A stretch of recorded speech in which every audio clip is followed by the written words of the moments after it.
बिस्मिल्लाहिर्रहमानिर्रहीम। अस्सलाम वालेकुम। आप में से बहुत सारे लोगों ने मूवीज़ का शौक आपको होगा। बॉलीवुड की एक मूवी है धूम 3। उस मूवी में आपने कतरीना कैफ का वो आइटम सॉन्ग तो सुना होगा, कमली कमली, जिसमें उस आइटम सॉन्ग में कतरीना कैफ जिस तरह से बरहना होती है। पाकिस्तान का पूरा निज़ाम, पूरा सिस्टम बिल्कुल उसी आइटम सॉन्ग की तरह, कतरीना कैफ की तरह नंगा होकर अवाम के सामने आ रहा है। कल इलेक्शन कमीशन ऑफ पाकिस्तान की जानिब से एलामिया सामने आया, फैसला सामने आया कि 30 अप्रैल को पंजाब में इंतखाबात करवाना मुमकिन नहीं है, क्योंकि वजारत ख़जाना फंड्स नहीं दे रही, पंजाब पुलिस अपने जवान नहीं दे रहे, और वजारत जो दिफा है वो सिक्योरिटी नहीं दे रही। इन हालात के अंदर इंतखाबात करवाना मुमकिन नहीं है, लिहाजा पंजाब के इंतखाबात 8 अक्टूबर को होंगे। अब 8 अक्टूबर की तारीख ये खुद बड़ी इंटरेस्टिंग है, इस पर आगे चलकर बात होगी। लेकिन ये पूरी सियासी सूरत हाल समझने के लिए 3 से 4 हफ्ते थोड़ा सा पीछे जाना पड़ेगा। इमरान खान साहब से कुछ सीनियर सहाफ़ियों की लाहौर में मुलाकात हुई। उस मुलाकात में सवाल किया गया खान साहब से कि आपकी पार्टी के खिलाफ जिस तरह क्रैकडाउन किया जा रहा है, आप पर, आपके क़यादत पर मुकदमात बनाए जा रहे हैं, गिरफ्तारियां हो रही हैं, और 90 रोज़ के अंदर अंदर इंतखाबात कहीं दूर दूर तक नज़र नहीं आ रहे,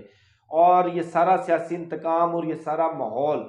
आपको नहीं लगता कि पंजाब और खैबर पख्तूनख्वा की असम्बली को तहलील करना एक सियासी गलती थी? ये ऐसा नहीं करना चाहिए था। अब बड़ा खूबसूरत जवाब दिया खान साहब ने, और उनका जवाब सुनकर आपको पूरी सियासी सूरत हाल समझ आ जाएगी। खान साहब का ये कहना था कि अगर हम पंजाब और खैबर पख्तूनख्वा की असम्बली तहलील ना करते और ये दोनों असम्बलियाँ अपनी मुद्दत पूरी करके ख़त्म होती और उसके बाद 60 रोज़ के अंदर अंदर इंतखाबात जो कि होने थे, यानी कि अक्टूबर में इंतखाबात होने थे, जुलाई अगस्त में ये दोनों असम्बलियाँ अपनी मुद्दत पूरी करके ख़त्म होती। और इस सूरत में चूंकि एक नई इस्टेब्लिशमेंट आई है, चूंकि कुछ नई उम्मीदें वाबस्ता हैं, नई इस्टेब्लिशमेंट का टिल्ट, या आप कहने के उनकी हमदर्दियां कह लें या उनका झुकाव कह लें, ये अभी तक वाजे नहीं है। मैं असम्बलियां तहलील करके ये देखना चाहता था कि पाकिस्तान का निज़ाम इंसाफ, पाकिस्तान का पूरा सिस्टम, पाकिस्तान की इस्टेब्लिशमेंट और इलेक्शन कमीशन ऑफ पाकिस्तान क्या ये आइन और कानून के साथ खड़े हैं, या पाकिस्तान तहरीक इंसाफ को क्रश करने के लिए, ख़त्म करने के लिए, दबाने के लिए, सप्रेस करने के लिए ये आइन के कितना खिलाफ जा सकते हैं। और दूसरा जो सबसे अहम तरीन जो उनका कंसर्न था वो ये था कि अगर जुलाई या अगस्त में पंजाब और केपी असम्बली तहलील होती और उसके बाद अचानक हमारे खिलाफ क्रैकडाउन शुरू हो जाता,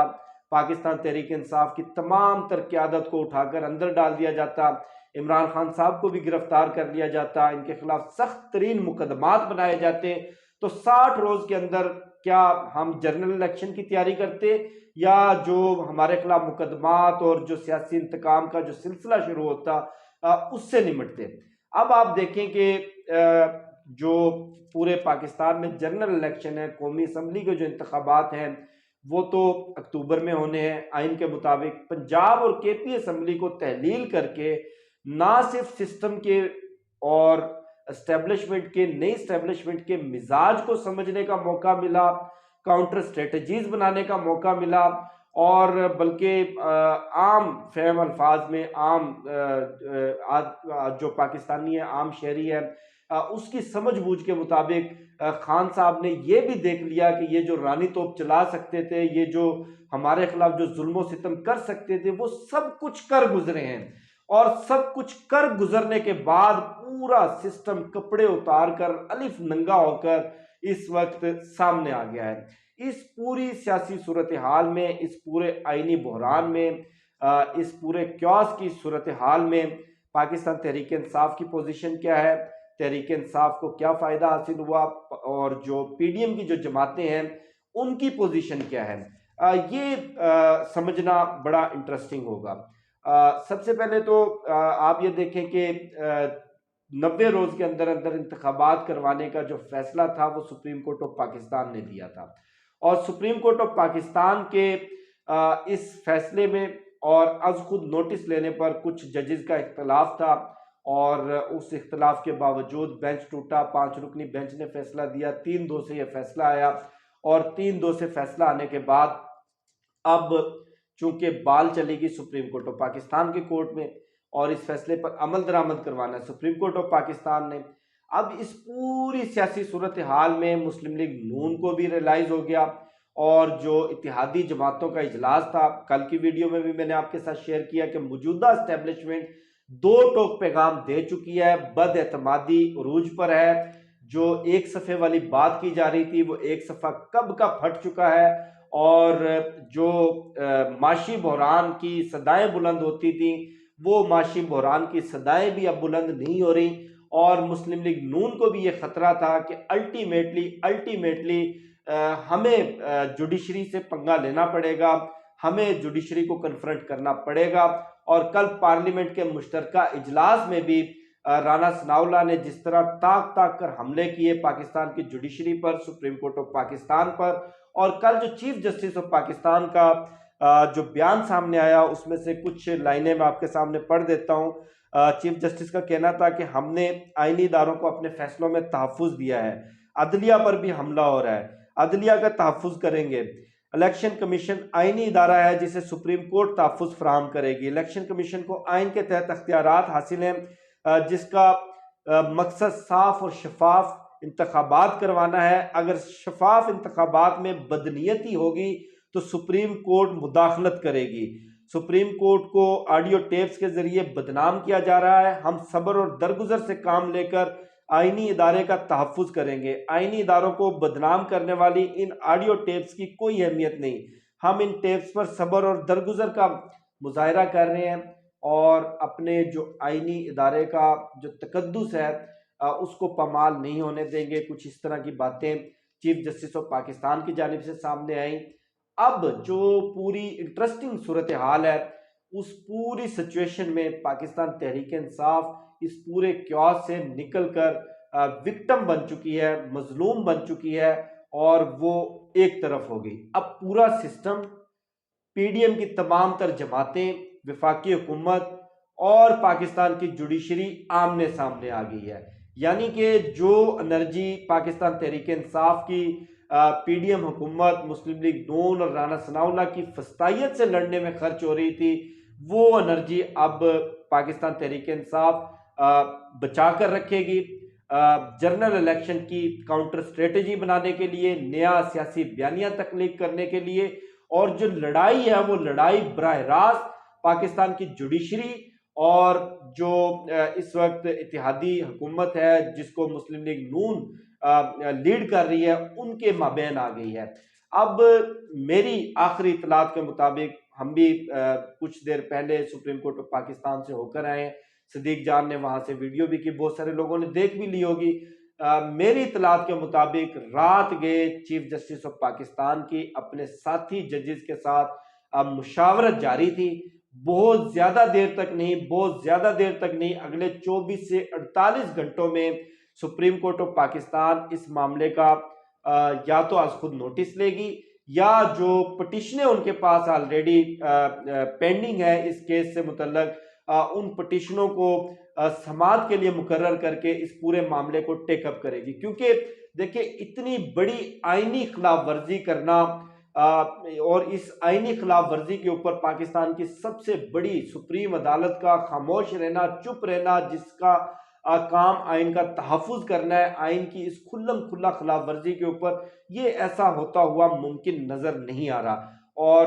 अगर ऐसा हो भी जाए, अगर एक लम्हे के लिए सोच लें कि सुप्रीम कोर्ट इस पे कोई इंटरफेयर नहीं करती, ऐसा हो जाता है, या कह लें कि सुप्रीम कोर्ट में माजी की तरह जिस तरह मुस्लिम लीग नून ने 1998-99 में सुप्रीम कोर्ट के ऊपर हमला किया, साथी जजेस के अंदर इख्तलाफात करवाकर लड़ाई करवाई और पूरे सुप्रीम कोर्ट के इदारे को तबाह बर्बाद कर दिया, अगर एक मरतबा फिर इस साजिश में मुस्लिम लीग नून नाकाम हो जाती है तो फिर होगा क्या? कोई भी आइंदा आने वाली हुकूमत वो अपने 4 ब्यूरोक्रेट लगाएगी, अपना आईजी लगाएगी, इलेक्शन कमीशन में अपना बंदा लगाएगी, अपना सेक्रेटरी फाइनेंस लगाएगी और 5 साल की मुद्दत पूरी करने के बाद हाथ उठा देंगे कि हमारे पास तो पैसा ही नहीं है, हम इंतखाबात करवाए नहीं सकते, हमारे पास तो सिक्योरिटी नहीं है, और अपने इन जो ब्यूरोक्रेट्स हैं उनके जरिए भी ये पैगाम दिलवा दिया जाएगा, उनके जरिए भी ये जवाब दे दिया जाएगा कि हम सिक्योरिटी नहीं दे सकते, हम पैसा नहीं दे सकते, हम अफसरान नहीं दे सकते इलेक्शन करवाने के लिए, हम जो लॉजिस्टिक सपोर्ट है वो नहीं दे सकते। तो ये एक मिसाल सेट हो जाएगी, और इस मिसाल से पाकिस्तान का पूरा पार्लिमानी निज़ाम, पाकिस्तान की पूरी आईनी जमहूरियत ये तबाह बर्बाद हो जाएगी, और इस तबाह बर्बादी की बुनियाद रख दी गई है। लेकिन लेकिन मैं एक मरतबा फिर आपको ये बता रहा हूँ कि एस्टेब्लिशमेंट ने अपनी हमायत खींच ली है, पीडीएम की पाँव के नीचे से ज़मीन खींची जा चुकी है, और बदहवासी में इन्होंने एक ऐसा फैसला किया है जो उल्टा इनके गले पड़ेगा, और कुर्बानी का बकरा इन्होंने बनाया चीफ इलेक्शन कमिश्नर को। पाकिस्तान तहरीक इंसाफ का जो बयानिया था चीफ इलेक्शन कमिश्नर के खिलाफ, इलेक्शन कमीशन ऑफ पाकिस्तान के खिलाफ, वो पूरे का पूरा बयानिया खुद इन्होंने सच साबित कर दिखाया है। और अब जो लड़ाई है वो पाकिस्तान तहरीक इंसाफ और इमरान खान बड़ी खूबसूरती से पीडीएम की जो तमाम सियासी जमातें और हुकूमत और पाकिस्तान की जुडिशरी और पाकिस्तान के पूरे आईनी, पार्लिमानी और जो निज़ाम अदल है उनको आमने सामने ला खड़ा किया। अब वक्त वो आ गया है कि जो तहरीक इंसाफ के कारकुन हैं, उनके जो वर्कर्स हैं, उनकी जो क़यादत है वो दूर खड़ी होकर इंजॉय करेगी, दूर खड़ी होकर तमाशा देखेगी, और इनकी जो खिंचाई होगी, मैं आपको दावे से कह सकता हूँ, दावे से कह सकता हूँ कि सुप्रीम कोर्ट ऑफ पाकिस्तान अपने हुक्म की खुल्लम खुल्ला खिलाफ वर्जी किसी सूरत टॉलरेट नहीं करेगी। हो सकता है कि चीफ इलेक्शन कमिश्नर के खिलाफ तौहीन अदालत की कार्रवाई